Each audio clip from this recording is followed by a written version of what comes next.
Hi, everybody. Welcome to APO's Happy Hour. I'm Urging Kahng, concertmaster of APO, and I am joined today by Nathan Carterette, a longtime collaborator of mine. And I'm hoping that this hour, since I presented last year with Philip Glass, that this could be more of an opportunity for Nathan to say hello to everybody and for us to share part of the Franck Violin Sonata, which is a classic, of course, but something that we recently recorded. So, Nathan, can I ask you maybe to share a little bit of your bio? Yeah, well, I live in Iowa City right now. I'm beaming into you guys from Iowa City, where it's about, I don't know, 12 degrees outside, and there was a huge snowstorm a few days ago, and it hasn't gone away. So there's like 4 feet of snow out there. But I'm from the Midwest. I was born in Chicago, and my parents moved to Cleveland. But the interesting thing is that my mother's parents, my grandparents, lived in Bella Vista, Arkansas, and so my whole childhood, my grandmother just died 2 years ago. I was coming to Northwest Arkansas and enjoying the atmosphere of Bella Vista and also Rogers and Eureka Springs and Fayetteville, and I'm forgetting one. Oh, Bentonville, of course, Bentonville. So I feel like I know the area really well, and it's changed a lot, since I was young. And I'm thrilled to be sort of part of the music scene there today. So thanks for having me. Yeah. Do you want me to talk a little bit more about the music? So, so then I've always been into piano. Actually, I started kind of late when I was 10, but once I discovered the piano, I stopped caring about anything else. I went to music school in Kansas City and at Yale University, where I met Ergene. And then I went to Germany for a few years and played a lot of piano concert in Germany and was studied with a composer. I played his music. His name is David Llewellyn. He died, unfortunately, in 2013. And then I came back to the States, and now I live in Iowa. And I am basically a freelance musician. I don't teach at a university, or I'm not the pianist for an orchestra. So I can do whatever I want, basically. And Nathan, you've been doing a project, pretty sort of um, kind of going back into your childhood and sort of re recording a lot of the favorites of your pieces. You were mentioning that last time. How is that coming along? It's great. When this I typically travel a lot for music. And when this pandemic happened in March, I was on the road and I had to come home. The airport was deserted. It was very eerie and everything stopped. My calendar cleared up. And so I started just putting out little videos on my iPhone, using the iPhone audio, the iPhone video. And then gradually I just kind of got better and better at the video process. And I decided to, because I think a lot of people were inspired to be reflective during the pandemic time, which I guess we're still in. I just went back to a lot of piano music that I played when I was 12 to 18 that I just hadn't thought about in a long time. And I decided to record a lot of it. So if you go to my YouTube channel, I'm just Nathan Carterette on YouTube. I recorded a bunch of Grieg pieces and um, Schubert, like things I really hadn't even thought about in years.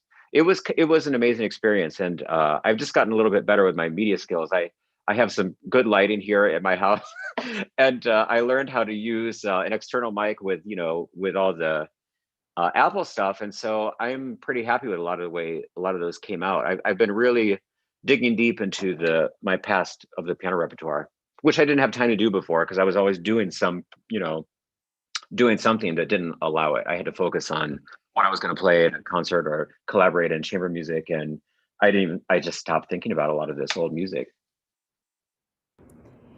And speaking of old music, I kind of asked you recently to kind of dig up the Franck Sonata, which I understand is something that pianists always kind of have to have in their fingers. It's not obviously something you can just whip out of Yeah. the dusty old cupboards. But it's been a favorite of mine. It never kind of grows stale. And we recently recorded the last movement. How was it for you to kind of bring it back, so to speak? It's true. You have to have it all the time because it's a violin sonata, but all these other instruments play it. And so you play the Franck violin sonata with a flutist, you play it with a cellist. I've heard it done on double bass, viola. I'm waiting for the trombone version. I mean, it's just like there's a piano solo. Alfred Cortot, French pianist, arranged it for piano solo. I've got to learn this. I'm so So offended. It must remain a chamber work. I know. How Actually, I dare heard he I make did it a solo piano work? it's very nobody knows about this, and I didn't know about it. And one time I was at Chautauqua in New York at the summer festival, and Jerome Lowenthal is a very famous American pianist and piano professor at Juilliard. He was giving this little 1 hour long concert, and he said he found this score. Alfred Cortot was his teacher, and he found this score like in a used music bin in Paris, and didn't even know it existed himself. And he played the Franck Sonata as a piano solo. But coming back to it, it's always like you get a little bit of a sinking feeling because it kind of takes a lot of work, and it's just of course the music is really engrossing, especially the last movement, which really moves along and is so beautiful and also dramatic, but it really does take all your focus and energy. It's a very passionate piece. It's really a miracle of chamber music. It's really great. Yeah. And the thing that I was saying about being offended that it must remain a chamber work is that the thing that I love is actually the canonic writing, especially in the last movement, with just all of the call and responses and just the Yeah. tight integration of the two parts. And so to kind of squash that into one part to me just seems so unfair. But of course, as a pianist, I always understand that the instrument is so independent. Um, Well, but I would say it's overly ambitious, because even though I heard it, I don't really remember the last movement sounding that interesting when it's just all on the piano.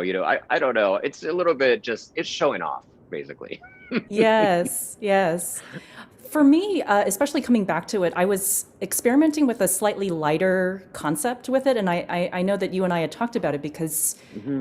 it's such a heavy work, and I think it's such Hmm. a deeply romantic work that I think it makes so much sense to really dig into the strings and really try to get the richest sound possible. But the fourth movement for me is so resoundingly joyful Hmm. that I wanted to explore an idea of joy that was quite light, but obviously not superficial Hmm. or somehow insignificant, but just a sense of lightness that I feel always accompanies joy. And to me, that last movement really represents that. I don't know how you felt about Yeah, it. absolutely. It's especially we're only going to hear the last movement today, but especially Right. after the first three, which are so darkly colored.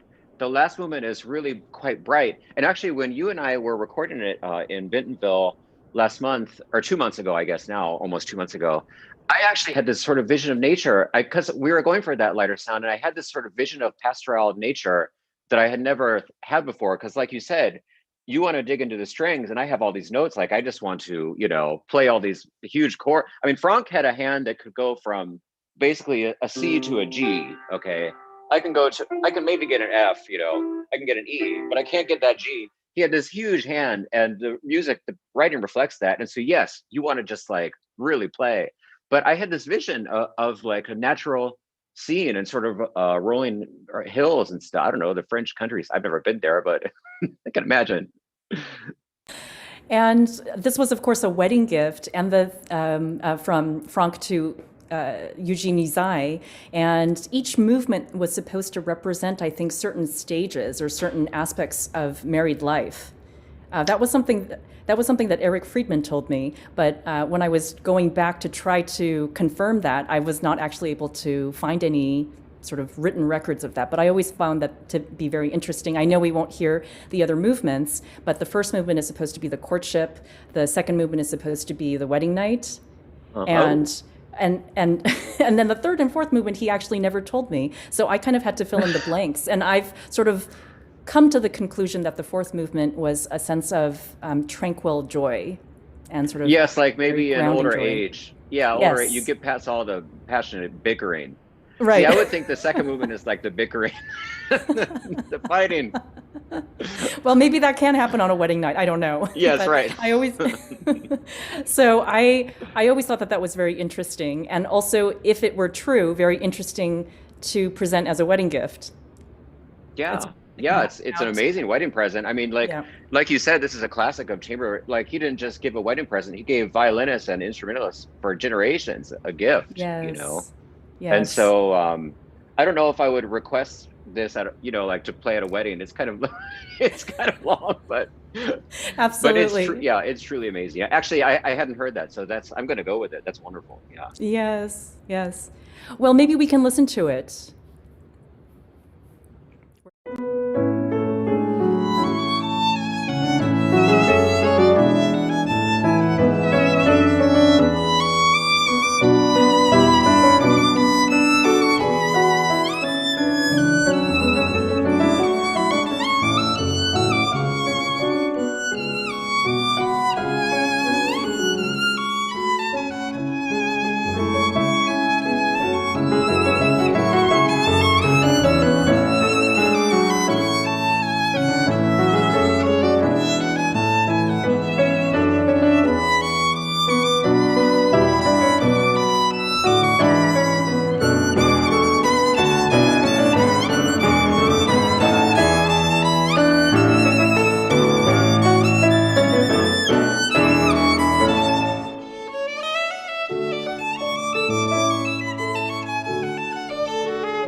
Is the camera on me?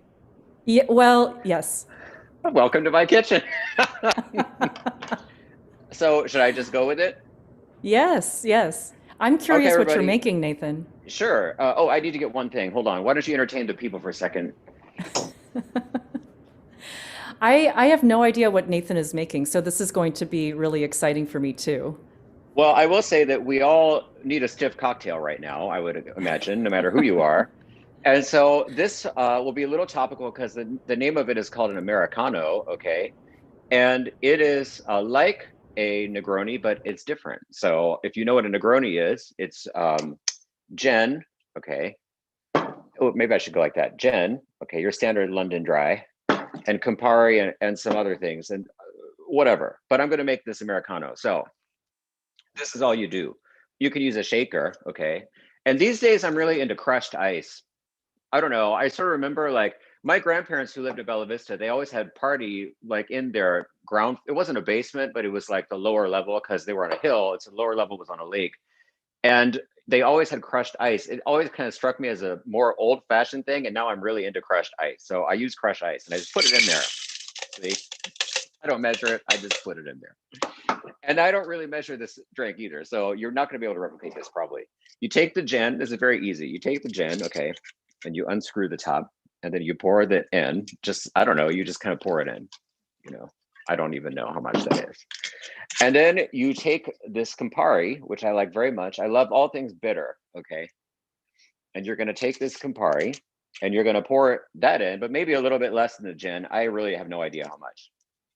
Maybe a little bit more than that. Hold on a second. Okay.